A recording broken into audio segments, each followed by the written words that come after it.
welcome back to the Citizen channel and a little look at a matchday programme. Yes, I didn't know that, and we're going to look at Everton against City today. So the programme from the 19th of April 2025. The game went pretty well for us, didn't it? So we're going to have a look at what's inside, any oddities, any facts about Everton, or any facts about Everton and City within the hard copy memory of the game. Yes, this is the programme itself, £4 for 84 pages, which is pretty standard these days. And yes, I love that black and white picture. There's actually a fingerprint on it. I don't know where they got the picture from. I thought it was my fingerprint. I had a nosebleed and there was a bit of blood knocking around, and I saw the fingerprint, and I thought, can't quite come up on there, but it's there. And of course, it's just an old picture, so I think they're trying to show just how old it is by putting various things on it. But yeah, so I thought it was my own blood at first. Then obviously I realised it was on the programme itself. And it's great because it's transposed, isn't it? It's transposed. It's got the old picture, the black and white, of course, and it's transposed onto the modern stadium. So it's the same corner. You'll probably see it better on screen. I'll have it up there. But yeah, so quite an interesting cover. I like it. It took me a minute to figure out how they'd done it and why they'd done it, till I realised it was the angle of the stadium and they were showing it from the old days to now, of course. And I think that's that European game that we'll talk about in a bit anyway, from that image. I've not read it, which one it is. Of course, Everton fans will know. My apologies. Anyway, what's inside? What did you know or didn't you know about Everton? Well, of course, they're celebrating their last season at Goodison. I think you all know that. And Farewell to Goodison is produced by Reach Sports. It's a book that's available and relives the 100 of the Grand Old Lady. I thought that was Juventus, the Grand Old Lady. Anyway, the Grand Old Lady's most memorable moments, so they must call Goodison Park the Grand Old Lady. That's new to me. I had no idea of that one. And of course, Reach Sports. Yeah, I mean, I'm a bit miffed actually, because of course City have dropped Reach Sports. We use Ignition now, but of course Reach Sports used to produce some books for City as well, you know, like memory books, and of course now they're not doing it anymore. They don't seem to be coming out, so it's a bit disappointing. This new Ignition Sports don't do a similar sort of thing, but I think Reach Sports are actually responsible for things like newspapers, aren't they? Manchester Evening News, stuff like that. So yeah, I'm a bit gutted actually, because we're not going to get as many books perhaps on City as we used to do, which is disappointing. Yeah, that book anyway, they looked at chapter 60, which is called The Greatest Night. Yeah, I mean, this apparently is by 99% of Everton fans their greatest night. If I was thinking of Main Road, I can think of a lot of great nights at Main Road. I couldn't sort of isolate one off the top of my head, but of course they had one, and Neville Southall was actively involved in this. He's their most decorated footballer, of course, a goalkeeper. He won 2 titles, 2 FA Cups, 1 Cup Winners' Cup, and the Football Writers Association Player of the Year award. And he was there for the so-called Goodison's greatest ever night. There was 49,476 in attendance, and it was a semi-final second leg of the 1984-85 Cup Winners' Cup, and it was against German giants Bayern Munich. And of course, it must have been 0-0. It didn't say the score over in Munich, but of course this they went 1-0 down to Munich, and of course because away goals count double, they had to win. They had to score at least 2.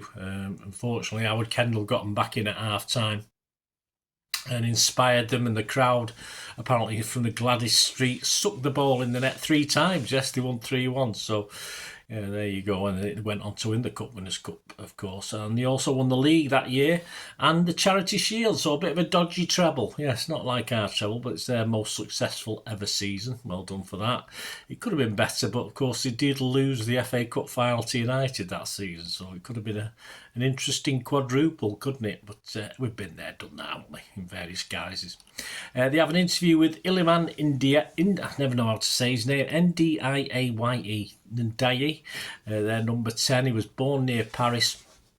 7 sisters and 1 brother, the poor buggers. Must got picked on rotten by the sisters. He loves dribbling and takes some tips from watching freestylers. Yes, yeah, he's always jumping off buildings and stuff, I assume. He joined Marseille over PSG as a kid, mainly because he was a fan of Marseille, though he returned to his roots in Senegal. He later joined his dad in London, and his first football in England was with a soccer club run by United.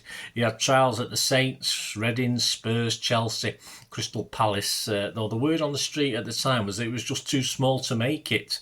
Eventually he ended up at Sheffield United, though after gaining promotion with them he left to rejoin his boyhood club Marseille, so he went back there after winning promotion with them, but it didn't work out. And he knew at the time of interest from Everton as well when he joined Marseille, so he decided to join them. Kings of Goodison, they look at a guy I remember, Phil Jagielka, remember him? He was there from 2007 to 2019. He joined from Sheffield United, so there's a few links with Sheffield United. He made an England debut in 2008. He won 40 caps, only old Pickford has won more than that. He skippered the Toffees 193 times, and he's 5th on the all-time appearance list for Everton with 322 appearances, and he scored 19 goals. On this day, looks at this day, of course, 19th of April, which is what this match was, and it goes a couple. Well, there's 2 I spot on. There was one that was a day after, but I've not looked at them.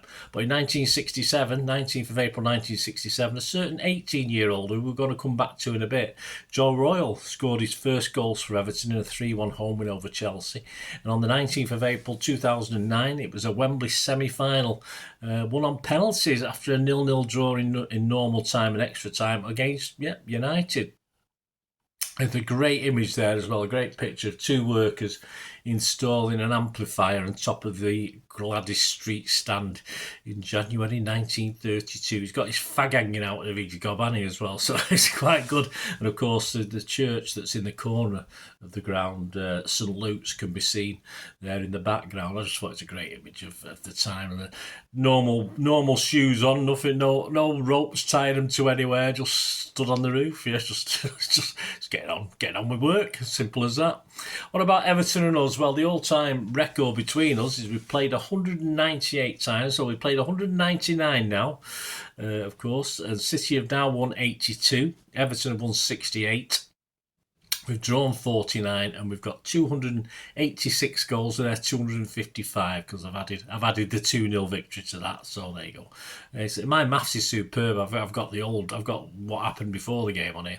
Everton rout City. Yeah, we'll give them that. We'll give them this. I mean, obviously we're just told about how we got a better record against them 1-on-1, but this happened on the 3rd of September 1906. Not the greatest period for City, this, and it ended Everton 9, City 1, and it was our heaviest ever defeat. The attendance at that game was about 10,000 at Goodison, and City squad pre-season, of course, had been decimated by the FA charge of match fixing and the banning of a number of City players. So we were chasing around trying to find new players. We had a new manager, etc., etc. To make things worse, interestingly enough, there was a heat wave that season. So City's team for this Everton game was still recovering after we'd lost a home game against Woolwich Arsenal a couple of days earlier. We lost 4-1 at Hyde Road.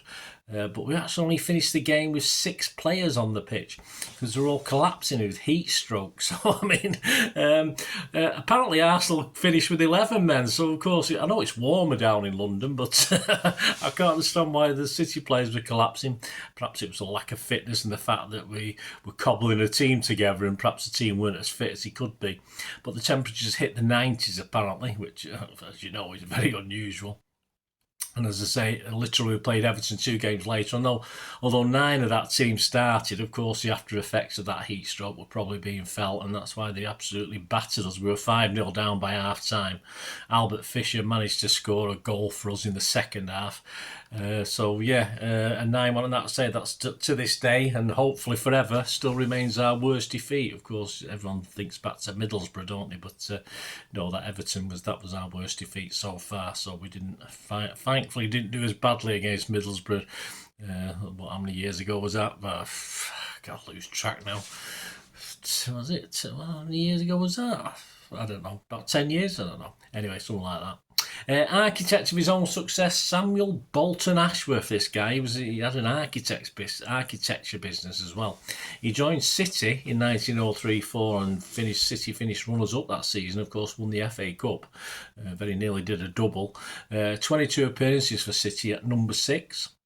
So it was at RDM, yeah. He had one season, just the one season with us. He had a spell at Reading and then he joined Everton. He only made 11 appearances for Everton. But what interested the Everton historians more was that he was an amateur player. He had a business as well. He had his own architectural design business. And indeed, Everton actually paid him £20, which is worth about £3,000 in today's money, to do some drawings to design an office block and a wall to enclose the Goodison Park perimeter in the corner where the St Luke's Church is.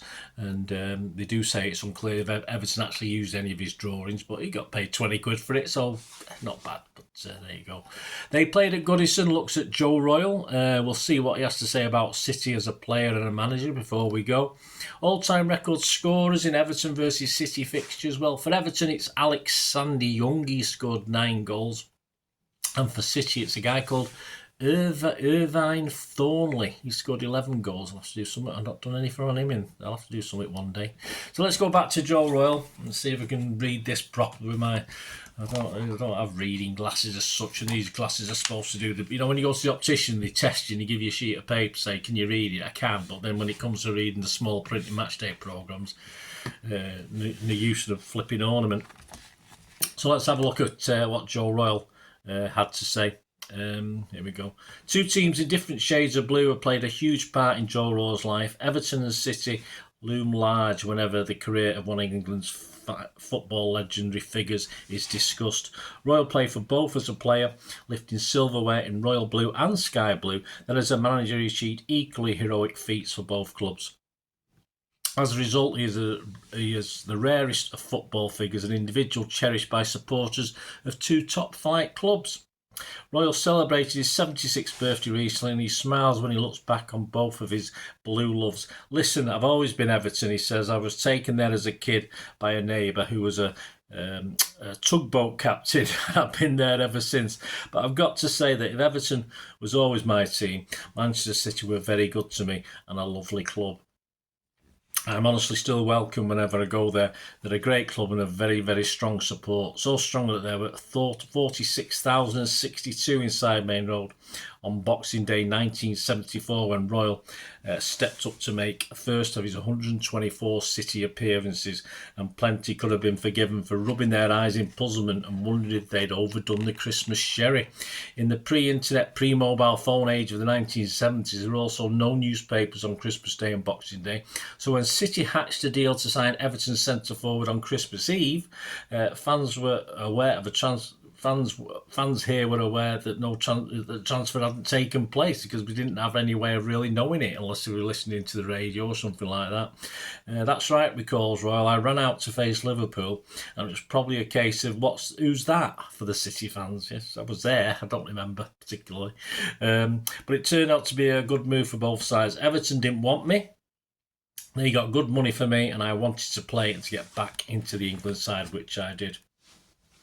And City got a centre forward who, once he had recovered his sharpness following his injury issues, became increasingly influential and potent.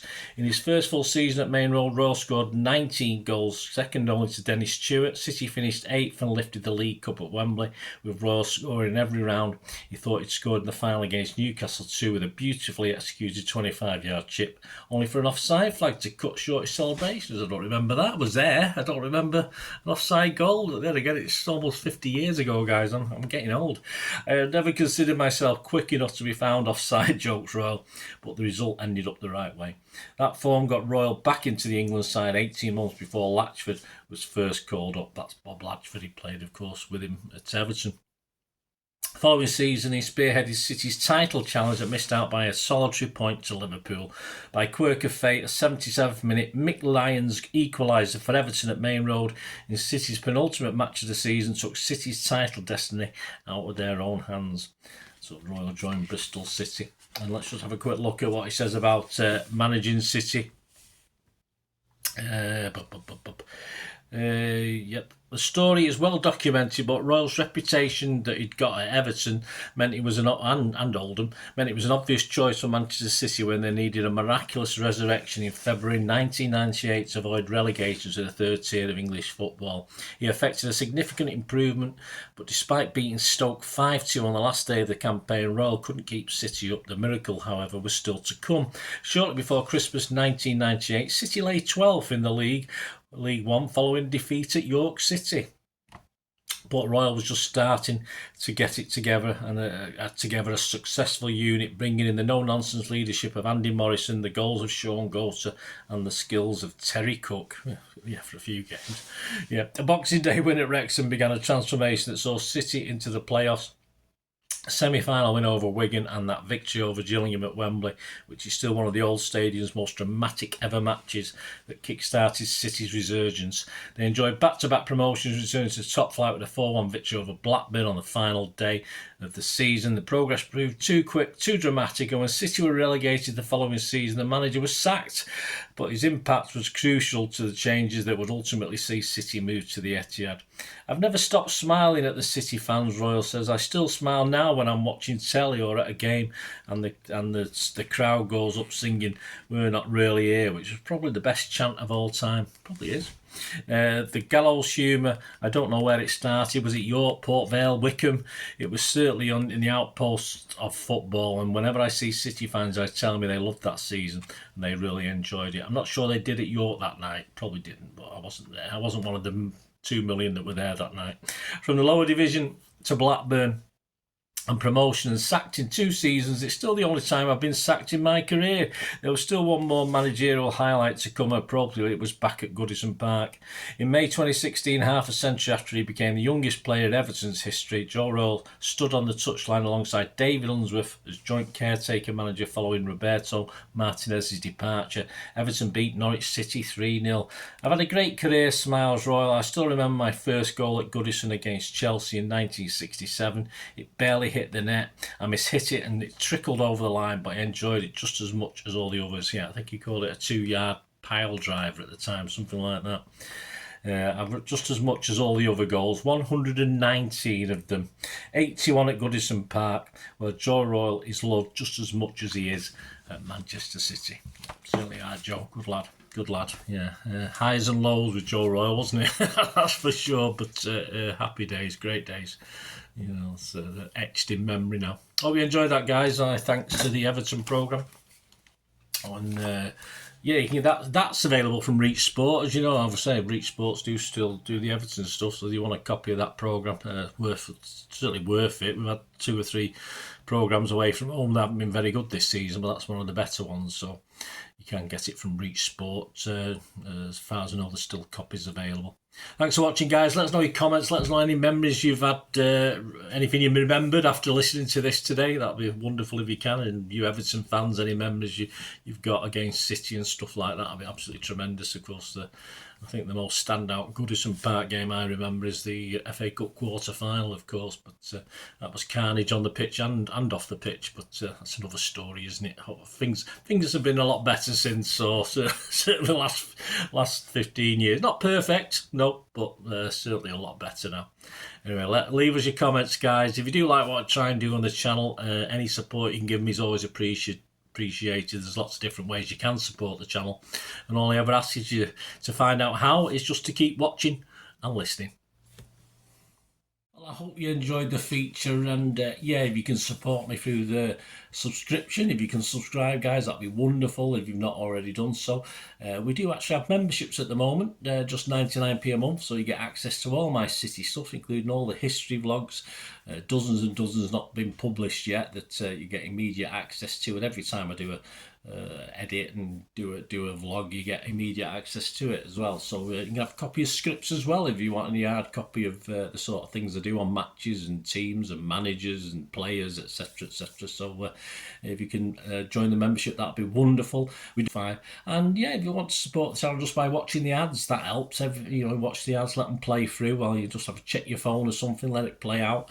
And of course, if you follow any of the links, that always works as well. If you follow a link to one of the ads and you fancy something, I've done it myself. I've followed a link and actually purchased something from another organisation. But it can happen. It can happen. Not all ads are stuff you're not interested in.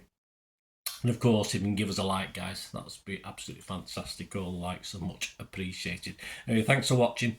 Until the next time, of course, I only ever ask one thing, don't I? Please ask you all to stay safe, especially you Blues. Until the next time, come on, City. Bye for now.